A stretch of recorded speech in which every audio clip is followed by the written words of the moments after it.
السلام علیکم K21 news کے ساتھ میں ہوں سید مہدی عباس۔ ہیڈ لائنز آپ جان چکے ہیں، یہاں اپنے ناظرین کو بتائیں کہ سوشل میڈیا پر نجی اسکول میں طالب علم کی اردو بولنے کی وجہ سے تذلیل کی ویڈیو وائرل ہونے پر directorate inspection and registration of private institution محکمہ تعلیم سندھ نے اسکول کے خلاف ایکشن لے لیا۔ 5 رکنی کمیٹی کو 3 روز میں رپورٹ پیش کرنے کی ہدایت جاری کر دی۔ اس حوالے سے مزید تفصیلات جانتے ہیں نمائندہ K21 نیوز سید زہیب سے۔ جی زہیب، آگاہ کیجیے گا اس حوالے سے۔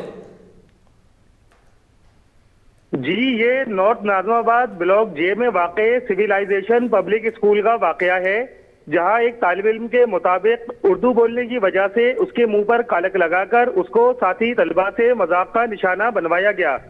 متاثرہ بچے کا کہنا ہے کہ انگلش نہ بول سکنے پر میں ٹیچر سے معافیا بھی مانگتا رہا، لیکن ٹیچر نے میرے منہ پہ کالک لگا دی۔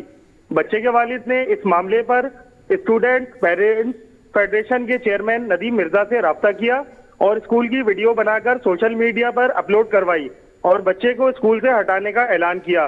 اس واقعے کا نوٹس لیتے ہوئے directorate inspection and registration of private institution محکمہ تعلیم سندھ نے سویلائزیشن اسکول کے خلاف 5 رکنی کمیٹی قائم کری ہے، جو پرنسپل اور ایڈمنسٹریٹر کے بیانات ریکارڈ کرنے کے ساتھ اسکول کے اساتذہ اور متعلقہ طالب علم کے والدین سے بھی معلومات لیں گے اور 3 دن میں اس کی رپورٹ دی جائے گی۔